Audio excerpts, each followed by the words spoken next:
Hi friends, welcome back my YouTube channel. ಇವತ್ತು big boss ಬಗ್ಗೆ ಮಾತಾಡಲಿಕ್ಕೆ ಬಂದಿದ್ದು. ಸೊ ನನಗನ್ಸಿದ್ದು, ಎಲ್ಲರಿಗೂ ಅನಿಸ್ಬೇಕಂತೇನಿಲ್ಲ, ಆದರೆ ನನಗನ್ಸಿದ್ದು ನಾನಿಲ್ಲಿ ಹೇಳ್ತಾ ಇದ್ದೀನಿ. ಸಾಕಷ್ಟು ಸೋಷಿಯಲ್ ಮೀಡ್ಯಾದಲ್ಲೂ ನೋಡ್ತಾ ಇದ್ದೀನಿ, ಹಾಗೆ ಎಲ್ಲ ನ್ಯೂಸ್ ಚಾನಲಲ್ಲೂ ನೋಡ್ತಾ ಇದ್ದೀನಿ. ಯಾಕೆ ಹೀಗೆ, ಏನಕ್ಕೆ ಹೀಗೆ ಅಂತ ಹೇಳಿ. ನಾನಿಲ್ಲಿ ಮೇಯ್ನಾಗಿ ಆ ಎಪಿಸೋಡ್ ಅಥವಾ ಈ ಎಪಿಸೋಡ್ ಬಗ್ಗೆ ಮಾತಾಡ್ತಾ ಇಲ್ಲ. ಒಬ್ಬರನ್ನ ಟಾರ್ಗೆಟ್ ಮಾಡಿ ಆಟ ಆಡೋದಿದೆಯಲ್ಲ, ನಾವು ಹೈಲೈಟ್ ಆದರೆ ಮಾತ್ರ ಕೊನೆಯ ತನಕ ಇರ್ಲಿಕ್ಕೆ ಸಾಧ್ಯ ಅಂತ ಒಂದು ನೆಗೆಟಿವ್ ಥಾಟ್ ಎಲ್ಲರಲ್ಲೂ ಹೋಗಿದೆ.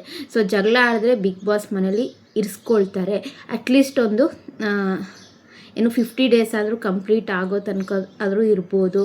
ಸೊ ಎಲ್ಲಿ ಬೇಕಾದರೂ ಅಲ್ಲಿ ಮೂಗು ತೋರಿಸ್ಕೊಂಡು ನಾವು ಜಗಳ ಆಡಿದರೆ ಇರ್ಬೋದು ಅಂತ ಹೇಳಿ ಎಲ್ಲ ಸ್ಪರ್ಧಿಗಳಿಗೂ ಹಾಗೆ ಎಲ್ಲ ಜನರಿಗೂ ಅದು ಮನವರಿಕೆ ಆಗಿದೆ. ಹೋದವರು ಕೆಲವೊಬ್ಬರು ಅದನ್ನೇ ಟಾರ್ಗೆಟ್ ಮಾಡೇ ಹೋಗ್ತಾರೆ. ಸೊ ಇಲ್ಲಾಗಿರೋದು ಅಷ್ಟೇ. ರಕ್ಷಿತಾ ಶೆಟ್ಟಿ, ಸೊ ಹೊರಗಡೆ ಇದ್ದಾಗ ಸಿಕ್ಕಾಪಟ್ಟೆ ಜನ ಟ್ರೋಲ್ ಮಾಡ್ತಾಯಿದ್ರು. ಅವಳೊಂದು ಡ್ರೆಸ್ ತೊಗೊಂಡು ಅದನ್ನು ಹಾಕ್ಕೊಂಡ್ರು ಅದಕ್ಕೊಂದು ಟ್ರೋಲ್ ಮಾಡ್ತಾಯಿದ್ರು. ಅವಳೊಂದು ಅಡುಗೆ ಮಾಡಿದ್ರು ಅದು ಟ್ರೋಲ್ ಮಾಡ್ತಾಯಿದ್ರು. ತುಂಬ ಕೆಟ್ಟದಾಗಿ ಟ್ರೋಲ್ ಮಾಡ್ತಾಯಿದ್ರು. ಅದೇ ಮನೆ ಒಳಗೆ ಹೋದ್ಮೇಲೆ ತುಂಬ ಒಳ್ಳೆಯದಾಗಿ ಅವರನ್ನು ಬಿಂಬಿಸ್ತಾ ಇದ್ದಾರೆ. ಸೊ ಯಾಕೆ ಈ ಹೆಣ್ಣಿಗೆ, ಈ ಮಗುಗೆ ಅಂತಲೇ ತುಂಬ ಜನ ಹೇಳ್ತಿದ್ದಾರೆ. ಯಾಕಂದರೆ ಅಲ್ಲಿರೋರಲ್ಲಿ ಎಲ್ಲರಿಗಿಂತ ಚಿಕ್ಕವಳು ಅವಳೇ. ಸೊ ಅವಳಿಗೆ ಗೊತ್ತಾಗಿದೆ, ಎಲ್ಲ ಜನಗಳಿಗೂ ಗೊತ್ತಾಗಿದೆ ಇವಳು ಮಾತಾಡೋದೇ ಹೀಗೆ. ಕೆಲವೊಬ್ರು ಏನು ಅಂದ್ಕೊಂಡಿದ್ರು ಇವಳು ವೀಡಿಯೋಕ್ಕೋಸ್ಕರ ಈ ಥರ ಮಾತಾಡ್ತಾಳೆ ಅಂತ. ಬಟ್ ಈಗ ಗೊತ್ತಾಗಿದೆ ಅವಳು ಇರೋದೇ ಹಾಗೆ, ಅವಳ ನೇಚರೇ ಹಾಗೆ, ಅವಳು ಮಾತಾಡೋದೇ ಹಾಗೆ ಅಂತೇಳಿ ಸುಮಾರು ಜನ ಸಪೋರ್ಟ್ ಮಾಡ್ತಾ ಇದ್ದಾರೆ. ಈ ಬಿಗ್ ಬಾಸ್ ಮನೆ ಏನಾಗುತ್ತೆ ಅಂದರೆ ವ್ಯಕ್ತಿಗಳ ಮುಖವಾಡ ಬಯಲು ಅಂತಲೇ ಹಾಕಿರ್ತಾರೆ ಟ್ಯಾಗ್ಲೈನಲ್ಲಿ. ಸೊ ವ್ಯಕ್ತಿತ್ವದ ಆಟ ಅವ್ರದ್ದು ಏನು ಅಂದರೆ ಸೀರಿಯಸ್ ಅಥವಾ ಫಿಲ್ಮಲ್ಲಿ ಎಲ್ಲ ಹೇಗಿರ್ತಾರೆ, ತುಂಬ ಒಳ್ಳೆಯವರು, ತುಂಬ ಒಳ್ಳೆ ವ್ಯಕ್ತಿ ಅಂದ್ಕೊಂಡಿರ್ತೀವಿ. ಬಟ್ ಇಲ್ಲಿ ಬಂದಾಗ ಫುಲ್ ಉಲ್ಟಾ ಕೇಸ್ ಆಗುತ್ತೆ. ಅಥವಾ ಸೀರಿಯಲಲ್ಲಿ ತುಂಬ ವಿಲನ್ ಕ್ಯಾರೆಕ್ಟರ್ ಮಾಡಿರ್ತಾರೆ. ಸೊ ಇಲ್ಲಿ ಬಂದಾಗ ತುಂಬ ಒಳ್ಳೆ ವ್ಯಕ್ತಿ ಅಂದರೆ, ಇಲ್ಲಿ ನಾನು ಕಾಕ್ರೋಚ್ ಸುದ್ದಿ ಬಗ್ಗೆನೇ ಹೇಳ್ತೀನಿ. ಫಿಲ್ಮಲ್ಲಿ ತುಂಬ ರಗಡ್, ಇಂಥ ಮನುಷ್ಯ ಯಾಕಪ್ಪ ಇರೋದು ಅಂತ ಹೇಳಿ ಫಿಲ್ಮಲ್ಲಿ ಅನಿಸಿದೆ. ಹೆಣ್ಮಕ್ಳಿಗೆ ಎಷ್ಟೊಂದು ಅಸಭ್ಯವಾಗಿ ಮಾತಾಡ್ತಾನೆ, ಅಸಭ್ಯವಾಗಿ ವರ್ತನೆ ಮಾಡ್ತಾನೆ. ಆದರೆ ಅವನು ಒಳಗಡೆ ಬಂದಾಗ ಲಾಸ್ಟ್ ಟೈಮ್ ಅಸುರ ಅವರು ಟಾಸ್ಕ್ ಕೊಟ್ಟಾಗ ಅವ್ರು ಯಾವ ಥರ ಬೇಕಾದರೂ ಮಾಡ್ಬೋದಿತ್ತು, ಬಟ್ ಮಾಡಲಿಲ್ಲ. ಅವರಲ್ಲಿ ಏನೂ ಟಾಸ್ಕೇ ಮಾಡಿಲ್ಲ. ಸೊ ಅಲ್ಲಿ ಗೊತ್ತಾಗುತ್ತೆ ಅವ್ರ ಗುಣ, ಅವ್ರ ವ್ಯಕ್ತಿತ್ವ ಏನು ಅಂತ ಹೇಳಿ.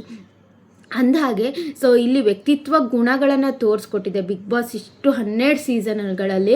ಸೊ ಹೊರಗಡೆ ತುಂಬ ನೆಗೆಟಿವ್ ಆಗಿದ್ದವರು ಮನೆ ಒಳಗೆ ಬಂದು ತುಂಬ ಪಾಸಿಟಿವ್ ಆಗಿ ಕಪ್ ಕೆತ್ಕೊಂಡು ಹೋದವರು ಉಂಟು. ಅದರಲ್ಲಿ ನನಗೆ 10ನೇ ಸೀಸನಲ್ಲಿ ಡ್ರೋನ್ ಪ್ರತಾಪ್, ಅವರಿಗಂತೂ ಸಿಕ್ಕಾಪಟ್ಟೆ ನೆಗೆಟಿವ್, ಕಾಗೆ ಡ್ರೋನು ಕೆಟ್ಟದಾಗೆ ಟ್ರೋಲ್ ಮಾಡ್ತಾಯಿದ್ರು. ಬಟ್ ಒಳಗಡೆ ಬಂದಾಗ ಆ ವ್ಯಕ್ತಿ ಏನು ಒಂದು ಟಾಪ್ 2ಗೆ ಬರೋದಂದರೆ ಸಾಮಾನ್ಯ ವಿಷಯ ಅಲ್ಲ. ಸೊ ನೀವು ಟಾಪ್ ಸೀಸನ್ 10ನಲ್ಲಿ ಯಾವ್ಯಾವ ಥರ ಘಟಾನುಘಟಿಗಳು ಇದ್ರೂ ನೋಡಿರ್ಬೋದು. ಅವ್ರ ಎದುರುಗಡೆ ಟಾಪ್ 2ಅಲ್ಲಿ ಬರೋದಷ್ಟು ಸುಲಭನೆಲ್ಲ. ಆ ವ್ಯಕ್ತಿ ಹೊರಗಡೆಯಿಂದ ಅವರಲ್ಲಿ ಏನು ಮೈನಸ್ ಇತ್ತು ಎಲ್ಲದನ್ನು ಪ್ಲಸ್ ಮಾಡ್ಕೊಂಡು ಹೋದರು. ಇದೊಂದು ಬಿಗ್ ಬಾಸಲ್ಲಿ ಇಲ್ಲೂ ಹಾಗೆ ಆಗಿರುವಂಥದ್ದು. ಅಶ್ವಿನಿ ಮತ್ತು ಜಾಹ್ನವಿಯವರು, ಸೊ ಜಾಹ್ನವಿಯವರು ಪಾಪ ಡೈವರ್ಸ್ ಆಗಿದೆ, ಹಾಗೆ ಹೀಗೆ. ಅಶ್ವಿನಿಯವರು ಅಷ್ಟೇ ಡೈವರ್ಸ್ ಆಗಿದೆ. ಆಮೇಲೆ ಅವರು ಒಂದು ಕನ್ನಡ ಪರ ಹೋರಾಟಗಾರ್ತಿ, ಒಳ್ಳೆ ನಟಿ, ಎಲ್ಲರನ್ನೂ ಕೂರಿಸ್ಕೊಂಡು ಒಂದು ಬುದ್ಧಿ ಹೇಳೋ ವ್ಯಕ್ತಿ ಅಂತ ಅಂದ್ಕೊಂಡ್ವಿ. ಬಟ್ ಒಳಗಡೆ ಹೋದಾಗ ಕಂಪ್ಲೀಟ್ಲಿ ಝೀರೋ. ಅವ್ರದ್ದು ಏನು ಮುಖವಾಡ. ನಾನು ಅಂದ್ಕೊಂಡೆ ಹೊರಗಡೆ ಇದ್ದಿದ್ದೆ ಅವರು, ನಾನೊಬ್ಬ ಕನ್ನಡ ಹೋರಾಟಗಾರ್ತಿ, ನಾನು ನೆಲದಲ್ಲಿ ಕೂತ್ಕೊಂಡು ಬೇಕಾದ್ರೂ ಹಾಗೆ ಹೀಗೆ. ನಾನು ಕೆಲವೊಂದು ಇಂಟರ್ವ್ಯೂ ನೋಡಿದೆ ಅವ್ರದ್ದು. ಸೊ ಅದೆಲ್ಲ ಬೋಗಸ್ ಅಂತಲೇ ಹೇಳ್ಬೋದು. ಅದೆಲ್ಲ ಮೇಕಪ್, ಇದು ವಿತೌಟ್ ಮೇಕಪ್ ಅಂದ್ಕೊಳ್ತೀನಿ. ಅವ್ರದ್ದು ವ್ಯಕ್ತಿತ್ವ ಗುಣ ಹೊರಗಡೆ ಬಂತು ಅಂತಲೇ ಹೇಳ್ಬೋದು. ಹಾಗಂತೇಳಿ ಆ ವ್ಯಕ್ತಿಗೆ, ಆ ರಕ್ಷಿತಾ ಶೆಟ್ಟಿ, ಆ ಮಗುಗಂತಲೇ ಹೇಳ್ತೀನಿ ನಾನು, ಆ ಸಣ್ಣ ಹುಡುಗಿಗೆ ಆ ಥರ ಟಾರ್ಗೆಟ್ ಮಾಡೋದು ತಪ್ಪು. ಕೆಲವೊಬ್ಬರು ಕಂಫರ್ಟ್ ಝೋನಿಂದ ಆಚೆ ಬರಲ್ಲ. ಒಬ್ಬರಿಗೆ, ನನಗೂ ಅಷ್ಟೇ, ನಾನು ಒಬ್ಬಳೇ ಇದ್ದರೆ ನಾನು ತುಂಬ ಹ್ಯಾಪಿಯಾಗಿರ್ತೀನಿ. ನನ್ನ ಜೊತೆ ಯಾರು ಜಾಸ್ತಿ ಮಾತಾಡಿದ್ರು ನಂಗೆ ಇಷ್ಟ ಆಗಲ್ಲ. ಸೊ ಯಾಕಪ್ಪ ಮಾತಾಡಿದ್ರು ಅಂತ. ಆ ವ್ಯಕ್ತಿಗೂ ಹಾಗೆ ಆಗಿರ್ಬೋದು. ಆದರೆ ಆಟ ಅಂತ ಬಂದರೆ 100% ಮಾಡ್ತಾರೆ. ಆದರೆ ನಾವು ಮಾಡಿರೋ ತಪ್ಪುಗಳನ್ನು ಅವ್ರಿಗೆ ಹಾಕಬಾರ್ದು. ಸೊ ಆ ಗೆಜ್ಜೆ ಸೌಂಡ್ ಮಾಡಿ ಅವ್ರು ಒಪ್ಕೊಳ್ಳಿಕ್ಕೆ ರೆಡಿ ಇಲ್ಲ. ನೀವೇ ಮಾಡಿದ್ದು ಅಂದರೆ ರೆಡಿನೇ ಇಲ್ಲ. ಯಾವ ಥರ ಬಟ್ಟೆ, ನೀನು ಎಲ್ಲಿಂದ ಬಂದಿದ್ದು, ಅವ್ರ ಬಟ್ಟೆ ಬರೆ ಎಲ್ಲ ಕಿತ್ತಾಕಿ ಮಾತಾಡಬಾರ್ದು. ಒಬ್ಬರು ವ್ಯಕ್ತಿತ್ವದ ಬಗ್ಗೆ ಮಾತಾಡಬಾರ್ದು. ಅಲ್ಲಿ ಆಟ ಆಗಿರಬೇಕು, ವ್ಯಕ್ತಿತ್ವದ ಬಗ್ಗೆ ಹೇಳಬಾರ್ದು. ಸೊ ಅವ್ರು ಎಷ್ಟು ಸ್ಟ್ರಗಲ್ ಮಾಡಿ ಆ ಸ್ಟೇಜಿಗೆ ಬಂದಿರ್ತಾರೆ ಅವ್ರಿಗೆ ಮಾತ್ರ ಗೊತ್ತಿರುತ್ತೆ. ಇವನ್ ನನಗೆ ಕಂಟೆಂಟ್ ಕ್ರಿಯೇಟರ್ ಅಥವಾ ಯೂಟ್ಯೂಬರು ಎಲ್ಲರ ಬಗ್ಗೆನೂ ಇವ್ರು ಮಾತಾಡ್ತಾನೆ ಇರ್ಬೋದು.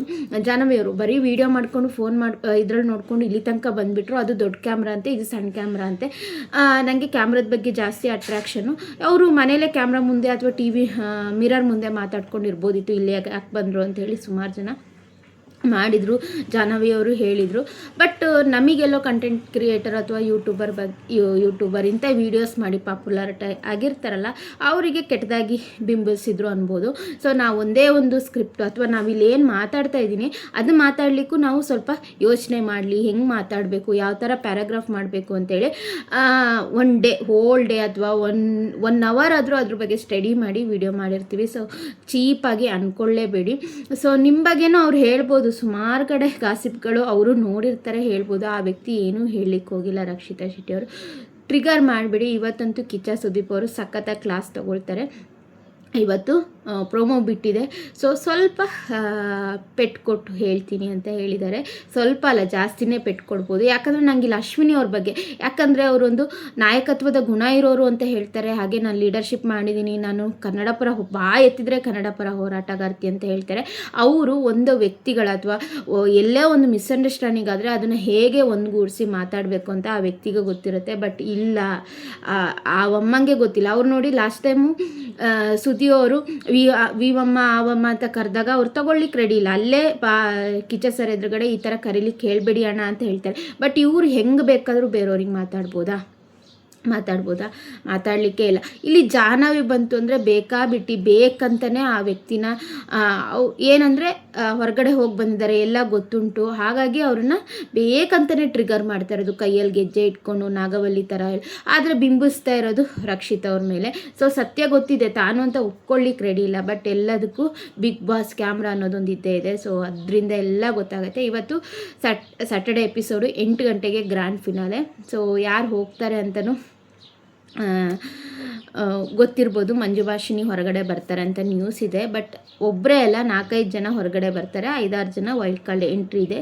ಸೊ ಕಂಪ್ಲೀಟಾಗಿ ನಂಗೆ ಅನಿಸಿದ್ದು. ಸೊ ನಿಮಗೇನಾದರೂ ಬೇರೆ ಥರ ಅನಿಸಿದರೆ ಕಮೆಂಟ್ ಬಾಕ್ಸಲ್ಲಿ ಕಮೆಂಟ್ ಮಾಡಿ. ಯಾರ್ಯಾರು ರಕ್ಷಿತಾ ಶೆಟ್ಟಿ ಗೆಲ್ಲಬೇಕು ಅಂತಲ್ಲ, ಗೆಲ್ಲಬೇಕು, ಆಟ ಸೋಲು ಗೆಲುವು ಬೇರೆ.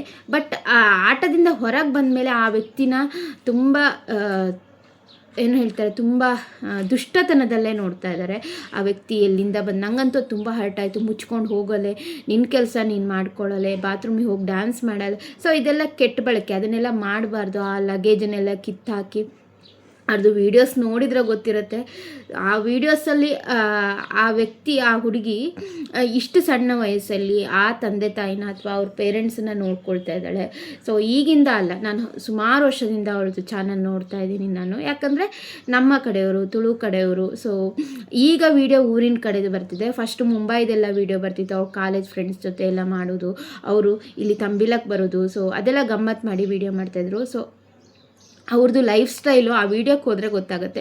ಸೊ ಇಲ್ಲಿ ಹೆಂಗಿರ್ಬೇಕಂತ ಅವ್ರಿಗೆ ಗೊತ್ತಿದೆ, ಅದೇ ಥರ ಬಟ್ಟೆಗಳನ್ನ ತಂದಿರ್ತಾರೆ ಅಷ್ಟೇ. ಬಿಟ್ಟರೆ ಸೊ ಹೈಫೈನೇ ಬಟ್ಟೆ ತರಬೇಕು, ಹಿಂಗೆ ಇರಬೇಕು, ಹಾಗೆ ಎಲ್ಲರೂ ಸೂಟ್ ಕೇಸಲ್ಲಿ ಅಷ್ಟೇ ಬಟ್ಟೆ, ಅಷ್ಟೇ ಕಾಸ್ಟ್ಲಿ ಶೂಸ್ ಎಲ್ಲ ತರಬೇಕು ಅಂತ ಅಶ್ವಿನಿ ಅವ್ರ ಮೈಂಡಲ್ಲಿ ಇದೆಯಲ್ಲ, ಅದು completely wrong.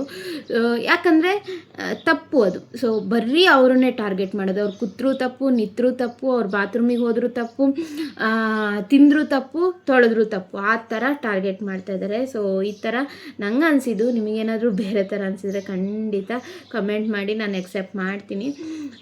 So thank you.